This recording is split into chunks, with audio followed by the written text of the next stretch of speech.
ज्ञान ऊर्जा में आपका दोस्त नीतीश आपका हार्दिक अभिनंदन करता है। आज मैं जिस टॉपिक्स की बात कर रहा हूँ उस टॉपिक का नाम है निराशा में भी आशा की किरणें। हम निराश हैं परंतु लाचार नहीं।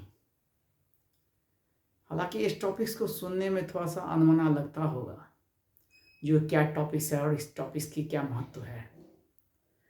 जब व्यक्ति निराश होते हैं तो उसके सारे दरवाजे बंद हो जाते हैं। उनका इच्छा शक्ति, उनका परिश्रम, उनका मार्गदर्शन या उनका नैतिक जिम्मेवारी या उनका सारा जीवन अस्त व्यस्त हो जाते हैं। इन विषयों पर अगर हम गहन अध्ययन करते हैं तो पता चलता है कि जो निराशा में भी लोग आशा की किरण छुपी हुई होती है।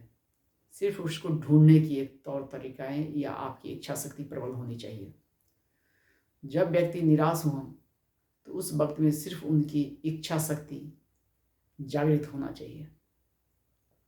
अगर जिस व्यक्ति में इच्छा शक्ति है, कुछ करने की संभावना है, बची हुई है, तो वो व्यक्ति को हम निराश नहीं कह सकते हैं, क्योंकि वो आशान्वित हैं। और आशा ही एक ऐसी प्रक्रिया है हमारी जिंदगी का जो निरंतर चलना चाहिए। जिस व्यक्ति के जिंदगी में निराशा आ गया और वो अपने कर्तव्य मार्ग से विचलित हो गए हैं तो उनकी जिंदगी में बहुत सारी कठिनाइयाँ आएगी। परंतु हमें उस कठिनाइयों से भी कभी भी अपने आप को विचलित नहीं करना चाहिए। जिंदगी में कठिनाइयाँ आती है, कठिनाइयाँ जाती है। जो सही मार्ग पे या जो कठिन से कठिन परिश्रम करके निराशा को जो दूर भगाते हैं उन्हीं को सफलता हाथ लगती है। एक दिन में या एक पल में या कुछ महीनों में आप सफल व्यक्ति के पंक्तियां में खड़ा नहीं हो सकते हैं। इसके लिए आपको निरंतर प्रयास जारी रखना पड़ता है। वैसे तो निराश व्यक्ति ऐसे होते हैं जिन्हें एक बार कई तरह की समस्याएं पैदा होती हैं उनके साथ में। अगर देखा जाए तो निराश व्यक्ति जो प्रबल संभावनाएं के साथ में होते हैं तो वो उनमें क्षमता भी होती है, उतना ही अपार क्षमताएं होती है।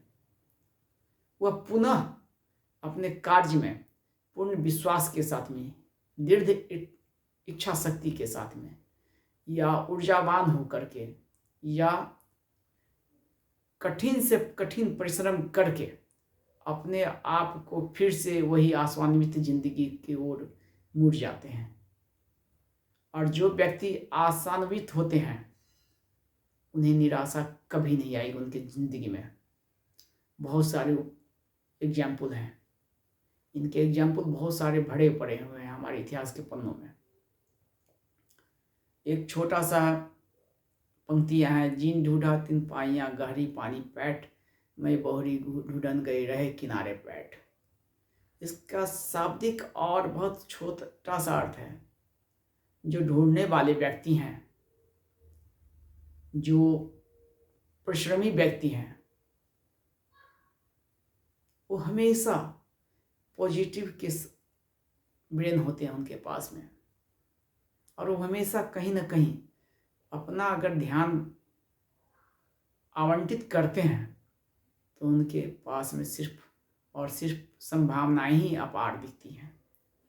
लेकिन जो निगेटिव तरह के आदमी हैं, जो निराश व्यक्ति हैं, उन्हें आशा में भी निराशा ही झलकती है।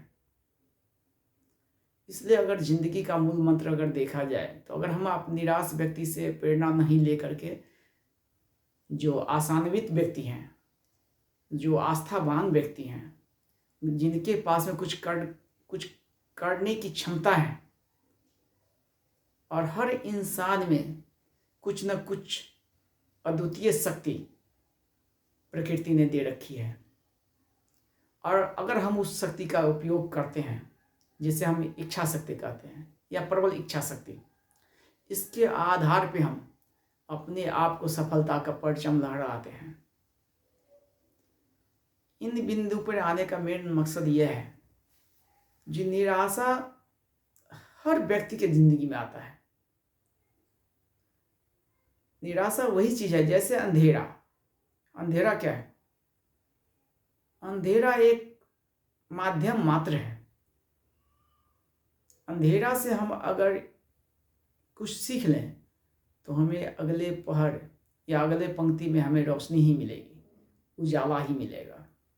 लेकिन हम अंधेरा से अगर घबरा जाएं तो हमारी जिंदगी में निराशा के अलावा और कुछ नहीं आएगी।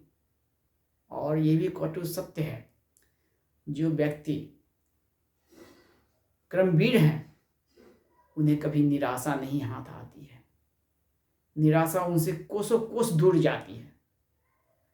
अतः मेरा ये कहने का मकसद है, जो भी व्यक्ति या जो भी विद्यार्थी या जो भी संघर्षशील प्राणी हैं, उन्हें अपने जिंदगी में निराशा अगर आए तो उसे सूर्य की रोशनी की तरह और चंद्रमा की शीतलता की तरह याद रखनी चाहिए।